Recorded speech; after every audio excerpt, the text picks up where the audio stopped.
సోమనాథ ఆలయం శతాబ్దాల పాటు ఎన్నిసార్లు ధ్వంసమైనా మళ్ళీ మళ్ళీ ఎందుకు నిర్మించబడింది?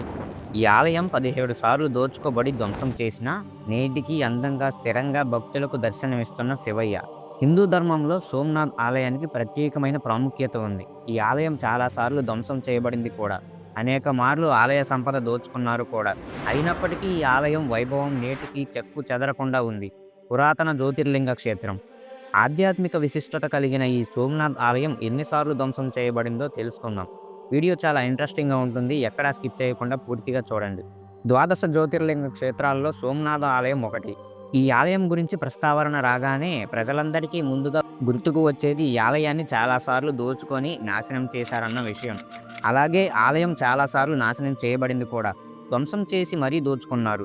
అయినా నేటికి ఈ ఆలయం వైభవం చెక్కు చెదరకుండా అలాగే ఉంది. అయితే మనం ఇక్కడ గమనించాల్సిన విషయం ఏమిటంటే, ఈ ఆలయంపై జరిగిన దాడుల గురించి అనేక నివేదికలు, వాస్తవాలున్నాయి. ఈ ఆలయం ధ్వంసం చేయబడిన ప్రతిసారి పునర్నిర్మించబడిందనేది కూడా వాస్తవమే. నిజానికి ఈ ఆలయం నిర్మాణం వెనుక పురాణ కథ చాలా ఆసక్తికరంగా ఉంటుంది. ఈరోజు మనం ఆలయ చరిత్ర గురించి, ఈ ఆలయం ఎన్నిసార్లు ధ్వంసం చేయబడిందో తెలుసుకుందాం. సోమనాథ ఆలయం చరిత్ర.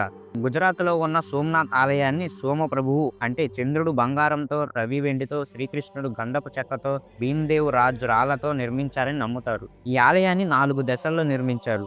అంటే చారిత్రక వాస్తవాల ప్రకారం 11-18వ శతాబ్దంలో అనేక మంది ముస్లిం ఆక్రమణదారులు, పోర్చుగీసు వారిచే పదే పదే నాశనం చేయబడింది.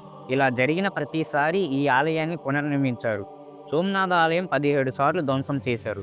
ఒక నివేదిక ప్రకారం మొహమ్మద్ గజనీ సోమనాథ్ ఆలయంపై దాడి చేసి దానిని పగలగొట్టి సంపదంతా దోచుకున్నాడు. తర్వాత గుజరాత్ రాజు భీముడు అనే ఈ సోమనాథ్ ఆలయాన్ని పునరుద్ధరించారు. 1297లో ఢిల్లీ సుల్తాన్ గుజరాత్ను స్వాధీనం చేసుకున్న తర్వాత సోమనాథ్ ఆలయం కూడా ధ్వంసం చేయబడింది. సోమనాథ్‌లోని రెండవ శివాలయాన్ని వల్లభీ యాదవ రాజులు క్రీస్తు శకం 649లో నిర్మించారు. దీన్ని సింధ్ గవర్నర్ ఆల్ జునైద్ క్రీస్తు శకం 725లో ధ్వంసం చేశారు. సోమనాథ్ ఆలయం 17 సార్లు ధ్వంసం చేయబడిందని చరిత్రకారులు భావిస్తున్నారు. అయితే ప్రతిసారి పునరుద్ధరించబడింది కూడా. ప్రస్తుతం ఉన్న సోమనాథ్ ఆలయాన్ని చౌలుక్య శైలిలో 1951లో మేలో పూర్తయింది. ఈ ఆలయ పునర్నిర్మాణాన్ని సర్దార్ వల్లభాయ్ పటేల్ పూర్తి చేశారు.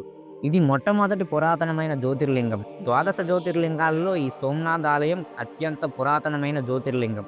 ఇది 12 జ్యోతిర్లింగాలలో మొదటిగా పరిగణించబడుతుంది. దీన్ని ప్రభాస్ తీర్థం అని కూడా పిలుస్తారు.